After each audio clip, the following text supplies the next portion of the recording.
ओम कृष्णाय वासुदेवाय हरे परमात्मने प्रणतक्लेशनाशाय गोविन्दाय नमो नमः सच्चिदानन्दरूपाय विश्वोत्पत्त्यादिहेतवे तापत्रयविनाशाय श्रीकृष्णाय वयं नमः। ओम नमो भगवते वासुदेवाय। भक्त सज्जन, हिजो हामीले 15औं अध्यायको कथालाई श्रवण गरिसकेका छौँ। आज हामी 16औं अध्याय अर्थात् 16 अध्यायमा सुदेव प्रतिबोधाख्य 16 अध्याय को कथा श्रवण गर्नेछौँ। श्री नारायणले भन्नुभयो, श्रीणु नारद वक्ष्येऽहं यदुक्तं दृढधन्वने वाल्मीकिन महाप्राज्ञ चरितं परमाद्भुतं। श्री नारायणले भन्नुभयो, हे महाप्राज्ञ बुद्धिमान नारद, त्यतिखेर वाल्मीकि ऋषिले राजा दृढधन्वलाई जुन अत्यन्तै अद्भुत आश्चर्यलाग्दो चरित्र वृत्तान्त भन्नुभयो त्यो म भन्दछु, सुन। वाल्मीकिले भन्नुभयो, हे महाराज दृढधन्वा, मेरो वचन सुन्नुहोस्। केशव भगवानको आज्ञाले गरुडजीले ती ब्राह्मण श्रेष्ठलाई यो कुरो भने। गरुडले भने, हे द्विज श्रेष्ठ सुदेव, 7 जन्ममा पनि अर्थात् 7 जन्मसम्म नै तिमीलाई पुत्र सुख छैन भनी जो वचन हरिले आज्ञा भो त्यो यतिखेर तिमीलाई त्यस्तै नै छ।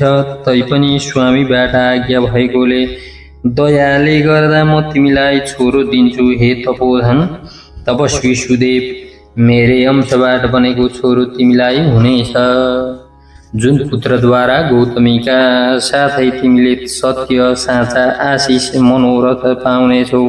परन्तु त्यस छोरोबाट हुने दुःख तिमी दुवैलाई अवश्य हुनेछ। हे द्विज शार्दूल श्रेष्ठ ब्राह्मण, तिमी धन्य छौ जो कि तिम्रो बुद्धि हरि भगवानमा लाग्यो। हरिभक्ति सकाम इच्छा पूरा गर्ने होस् अथवा निष्काम इच्छा नचाहने होस्, दुवै नै हरिका प्रिय हुन्। मनुष्यहरूको शरीर पानीका फोका जस्ता क्षणभरमै नाश हुनेवाला क्षणभङ्गुर छन्। त्यस्तो क्षणभङ्गुर शरीर पाएर यो विषय वासनामा नडुबी हरिको चरण कमललाई हृदयमा सम्झिरहन्छ त्यो मनुष्य धन्य हो। यो तरी नसक्नुको विषय वासना रूपी संसार सागरबाट जो तारिदेओस् अर्थात् पारी पुर्याइदिने शक्ति हरि बाहेक अर्को छैन।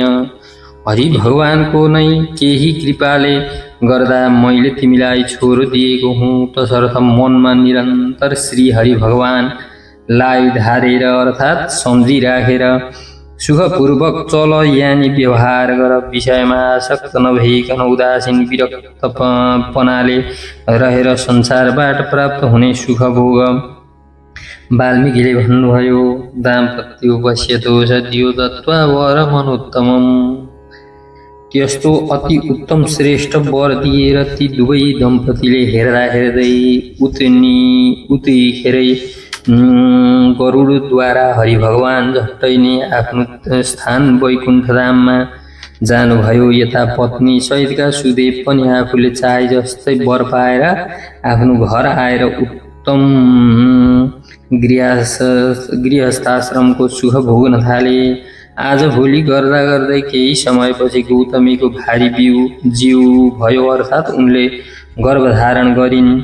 10 महिना लागेपछि गर्भ पुरा हुँदो भयो। सुत्केरी हुने बेला भएपछि उनले अति उत्तम छोरो पाइन्। छोरो जन्मिएपछि सुदेव ब्राह्मणता दङ्गदास हुँदा भए। सज्जन विद्वान ब्राह्मणहरूलाई बोलाएर जात कर्म संस्कार गरे अनि नुहाई धुवाई शुद्ध लुगा लगाई तम तयार भएका ती ब्राह्मण श्रेष्ठ सुदेवले ती बोलाएका ब्राह्मणहरूलाई धेरै दान दिँदा भए। ब्राह्मणहरू र आफ्ना बन्धु बान्धवका साथ भएर ती बुद्धिमान सुदेवले यसको नामाकरण गरे। कृपालु गरुडजीले प्रेमले यो छोरो दिनुभएको हो। शरदकालीन चन्द्रमा जस्तै चम्किलो अनि सुखदेव समान तेजस्वी हुनाले यो मेरो प्यारो छोरो पनि सुखदेव नै नाम भएको होस् भनी उसको नाम सुखदेव राखे। आमाको मनलाई आनन्द दिने अर्थात् आमाको अत्यन्तै प्यारो त्यो छोरो पिताको मनोरथका साथसाथै शुक्ल पक्षमा चन्द्रमा जस्तै चाँडै नै बढ्दो भयो। बाबुले हर्षका साथ यानी खुसी हुँदै व्रतबन्ध गरिदिए। छोरालाई गायत्री मन्त्र दिँदा भए। त्यसपछि वैदिक वेदारम्भ संस्कार पाएर त्यो बटु ब्रह्मचर्य व्रतमा रहँदो भयो। ब्रह्मचर्यको तेलले युक्त भएको त्यो बालक साक्षात् दोस्रो सूर्य झैँ चम्किन्थ्यो। अनि बुद्धिको खानी त्यस कुमारले वेद पढ्न प्रारम्भ गर्यो। त्यो गुरु भक्त गुरुको प्यारो कुमारले सद्बुद्धिले आफ्ना गुरुलाई आनन्द गरायो अर्थात् प्रसन्न पार्यो। गुरुले एकैपल्ट भनिदिँदा मात्रै नै सबै विद्या उसले प्राप्त गर्यो। तब वाल्मीकिले भने, यस्तैमा कुनै दिन सुदेव भाटौँ 1 करोड सूर्य समान तेजिला देवल नामका ऋषि टुप्लुक्क आइपुगे। सहसा उनलाई देखेर हर्षले ती सुदेव ब्राह्मणले लम्पसार परेर प्रणाम गरे र विधिपूर्वक ती मुनिलाई अर्घ्य पाद्य आदिले पूजा गरेर ती महात्म्य देवललाई बस्नका लागि आसन टक्र्याए। यानी आसनमा बसाए। अनि देवता जस्ता देखिने भगवान महोदय देवल त्यस आसनमा बस्दा भए। त्यसपछि आफ्ना चरणमा गिरेको निहुरेको त्यस ढोगिने कुमारलाई देखेर देवलले भन्नुभयो, भो भो सुदेव, तिमी धन्य छौ। तिम्रा उपर हरि भगवान प्रसन्न हुनुभएछ, किनकि तिमीले दुर्लभ पाइ नसक्नुको अति राम्रो अति असल छोरो पाएका रहेछौ। विनीत नम्र बुद्धिमान बाठो बोलक्कड र वेद पढ्नमा लागि परेको यस्ता प्रकारको छोरो कहीँ पनि कसैको पनि देखिएको छैन। ए पुत्र, ए बाबु, यता आऊ। मेरो हातमा यो के आश्चर्य देख्छु। देख्दछु सुन्दर छाता, जोडा चामर, यव जौको रेखाका साथै कमल फुल, घुँडासम्म पुग्ने लामा लामा हात्तीका सुँड समान तेरा दुवै हात कानसम्म पुग्ने लाम्चा लाम्चा बडे बडे राता आँखा, गोलो शरीर, 3वटा मुजाले शोभिएको पेट रहेछ। र ती कुरो त्यस कुमारका बारेमा भनिसकेपछि फेरि पनि अझै सुन्न ती सुदेव ब्राह्मणलाई उत्सुक भएको देखेर देवलले भन्नुभयो, अहो हे सुदेव, तिम्रो यो छोरो त गुणको सागर खानी रहेछ। खगाले हाड पुरिएको भरिएको रहेछ। शङ्ख जस्तै आकारको घाँटी रहेछ। चिल्ला भुँरिएका केस भएको रहेछ। उठेको चाक्लो छाती, लामो घाँटी, बराबर कान, गोरुको जस्तो काँध हुनाले सारा शुभ लक्षणले भरिएको यो छोरो ठुलो भाग्यको खानी नै रहेछ। एउटा नै यसको ठुलो दोष रहेछ, जुन दोषले सारा गुणलाई बेकार पारिदियो। यति भनेर छुनुमुनु गर्दै लामो सास तानेर मुनिले भन्नुभयो, पहिले आयुको परीक्षा लिनुपर्छ, अर्थात् विचार्नुपर्छ, अनि मात्रै पछाडि लक्षणहरू बताउनु पर्दछ। आयु नै नभएका अर्थात् छोटो आयुको कुमारको शुभ लक्षणहरूले के प्रयोजन छ।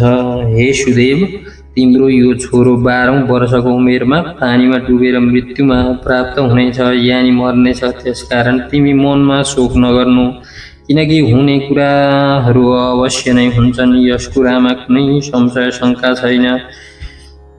मर्न आँटेकोलाई ओखती खुवाउनु जस्तै त्यसबारे कुनै प्रतिक्रिया टार पार्ने अर्को उपाय छँदै छैन। वाल्मीकिले भन्नुभयो। यति भनेर देवल मुनि जहाँबाट आएका थिए त्यसै ब्रह्मलोकमा गए। तब सुदेव ब्राह्मण पत्नी गौतमीका साथ वीरले पृथ्वी तलमा पछारिए। पृथ्वीमा पछारिए। देवलले भनेको कुरो सम्झी धेरै बेरसम्म विलाप गरे।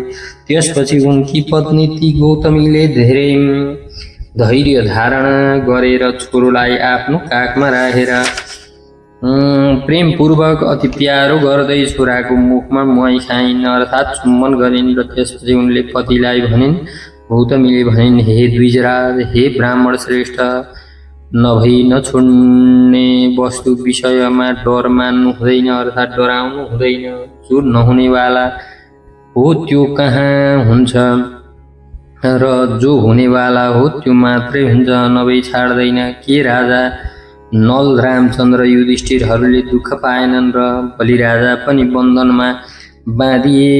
यादवहरू साराका सारा नाशमा प्राप्त भए, यानी यादव वंशै नासियो। हिरण्याक्ष विचल्लीले मारियो, वृत्रासुर पनि मृत्युमा प्राप्त भयो।